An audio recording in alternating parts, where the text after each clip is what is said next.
અત્યારે Ahmedabad સિટીને smart city તરીકે બનાવવાનો અત્યારે કાર્યક્રમ ચાલી રહ્યો છે.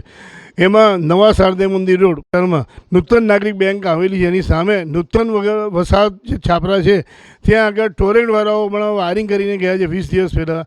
તમે જોશો તો તમે કેવું વાયરિંગ કર્યું છે. ત્યાં અકસ્માત તો થાય એની જોડે ક્યારેક કોઈક વ્યક્તિનું હોય તો નક્કી ના કહેવાય. આપણે જાણવાનો પ્રયત્ન કરીએ સ્થાનિક લોકો પાસેથી કે હકીકતમાં શું સમસ્યા છે. અમારે અહીંયા છે ને બહુ જ તકલીફ છે, તો એ જલ્દી સારું કરાવરાવે અને અમારે શોર્ટ પણ લાગે છે અહીંયા આગળ બધાને કરે એટલે પાણીની મોટર ચાલુ કરીને તો પણ બંધ થઈ જાય છે બધું, અને ચાલુ થતું નથી ને શોર્ટે બહુ લાગે છે અને છોકરાઓને બહુ બીક લાગે છે. વાયર ટીંગાડીને વ્યા જાય છે. આવી 8 દિવસ પહેલાં અહીં ભડકો થયો છે કે અમારા ઘરમાં આવ્યો હતો ઉપર છે આ વાય જોડ્યા ને એમાં રાતે પાછું કમ્પ્લેન કરીને રાતે આવ્યા હતા એ લોકો પાછા અમુક કરી ગયા હતા. પછી આ કેબલ જોઈન્ટ કરીને હરખું કરીને જતા રહ્યા, હજી તો આવ્યા જ નથી. હવે ટોરેન્ટ પાવર પાસે તમે શું માંગો છો? પણ આ હરખું કરી આપે, બીજું શું આપણે બીજું શું માંગીએ અમે તો. કેમ કે આવું વારે આને કે દર 2 વર્ષથી વારે ઘડી આવું થવું ન જોઈએ. કેમ કે દર વખતે એ લોકો આવું લટકતું જ મૂકીને જતા રહી છે અને સારું નથી કરતા, એવું કરે છે. ભડકા થાય તો આપણે ન ખબર પડે. હું તો ઘરમાં હું બપોરે થયો હતો 10 લગભગ 10 વાગે, પાછો રાતે થયો 10 સાડા 10. બોલો એકદમ ભડકો થયો ને તો ઘરમાં જ સીધો આવ્યો. અને 1 મીટરમાં કેટલા દોડ્યા ભરાયા જો તમે, દર વખતે આમાં જ ભરાવે છે. આપણે જોઈ રહ્યા છીએ કે ટોરેન્ટ પાવરે કેવું વાયરિંગ કરેલું છે. અને હવે ટોરેન્ટ પાવરને આવી બેદરકારીને વાયરિંગ કરવાને કારણે જો કોઈ બી અહીંયા સ્થાનિકોમાંથી કોઈનો બી ભોગ લેવાય એના માટે જવાબદાર કોણ રહેશે? અમારું ઘર હે ટોની બોલું.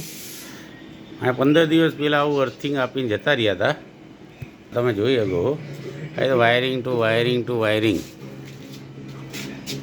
છેલ્લા 15 દિવસથી આવું જ અર્થિંગ ચાલી રહ્યું છે. હજી ફ્રીજમાં અને એસીમાં કરંટ લાગી રહ્યો છે. જો શેકથી શેક 15 ઘરે કરંટ આવે 15 દિવસથી કોઈ નહીં. આ પહેલાં એક મેટર એવી થઈ હતી મહેનતપુરામાં, એમાં બી બેનું એક્સપાયર થઈ ગઈ હતી. ત્યારે કોઈ જવાબદારી લીધી નહોતી. આ વાયર ટુ વાયર વડે આવું થઈ રહ્યું છે. અર્થિંગ થાય, બહુ બધાને કરંટ લાગે.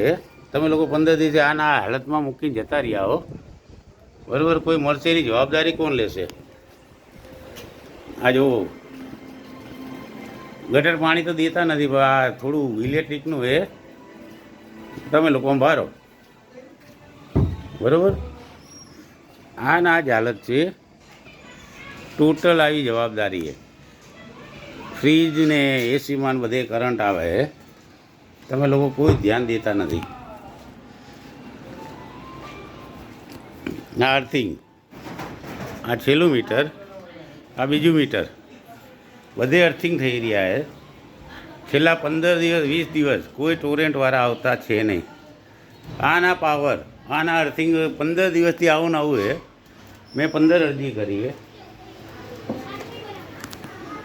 નિરાકરણ લઈ આવો ને કે લાંબુ થશે. જોતા રહો સ્કાયનેટ મીડિયા.